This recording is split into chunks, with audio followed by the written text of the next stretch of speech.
且担心会关公不见。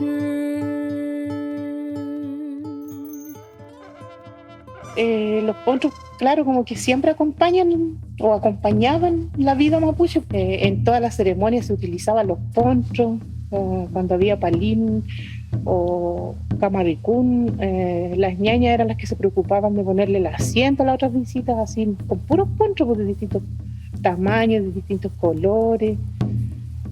Entonces, claro, hubo una época como de mucha sequía, que se perdió todo eso. Nos dimos cuenta, ¿cierto?, de que en el camaricún ya no se estaba usando el macún, no se estaba usando el poncho, la lama, el charigüe,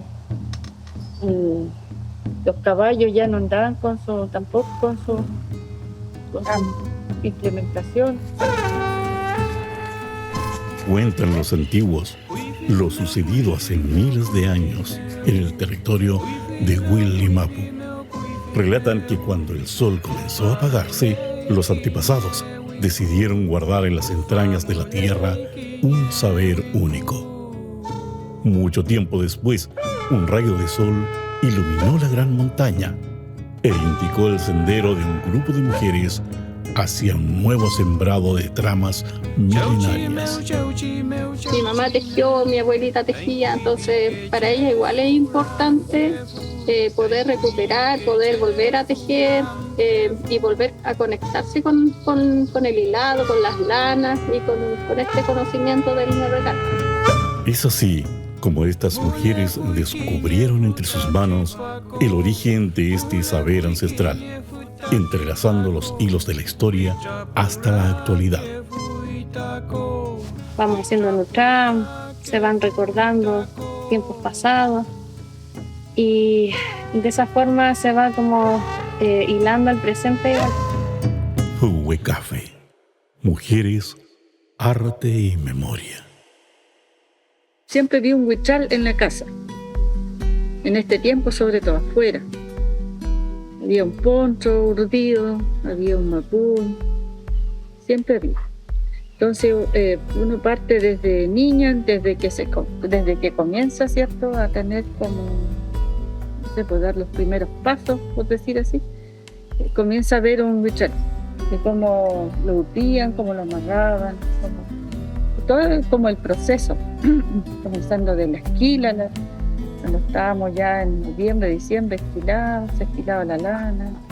En este tiempo ya se lavaba la lana y después venía el proceso del hilado, del teñido. De ahí sigue el proceso de aprendizaje, digamos, hasta lograr de manejar bien lo que es la lana, lograr dibujar en el huichal, lograr hacer todas las terminaciones del huichal, armarlo, amarrarlo, todos los pequeños detalles. Uno, como decíamos, crecimos en esto, viendo, observando, y encuentro que siempre ha sido parte de nuestro abrigo, de los antepasados, y hoy día es súper importante de darlo a conocer y que vaya quedando en el conocimiento de las generaciones que vienen. En el mundo y en particular acá la cultura mapuche era que ya tenían estudiada todas las formas desde antes. Por ejemplo, para hacer cualquier mimino uno tiene que tener como tal cálculo para que salga bien, para que salga equilibrado, la geometría presente en el telar. Claro.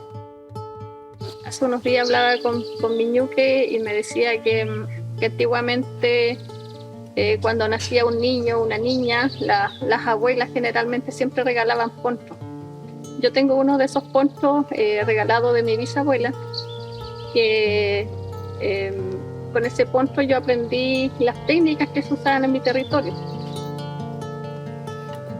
Sí, para mí es importante ser parte de este proceso del Merrecán, de los tejidos en general, ya que creo ser parte de la semilla también de este traspaso de conocimiento ya que aprendí en Lorrecán a través de mi ñuque. Fue ella la que me enseñó a tejer y a la vez tejer con las demás ñañas, que lo bonito de todo esto es que es un trabajo de forma comunitaria, no es un trabajo solitario. Entonces nos vamos complementando con todo ese mapuche kimú que hay detrás.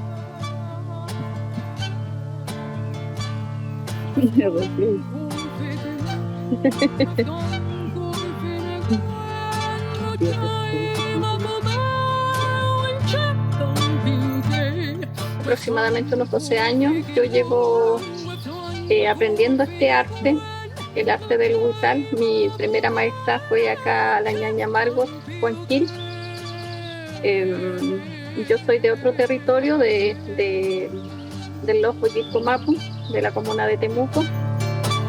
Y también ver nuestros trabajos en las diferentes personas que han confiado en nosotros de vuelta.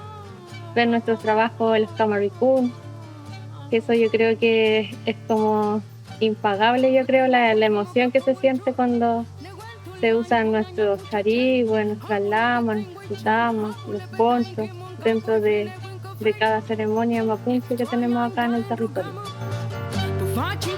Y que la generación que quede lo siga haciendo. Ojalá, eso es nuestro teuma de nosotros como ñañas. Y lo que queremos dejar y transmitir a las futuras generaciones, que es lo importante. Así como me transmitieron este kimún a mí, yo también quiero dejárselo a las generaciones que van a venir. ¿Esto va después?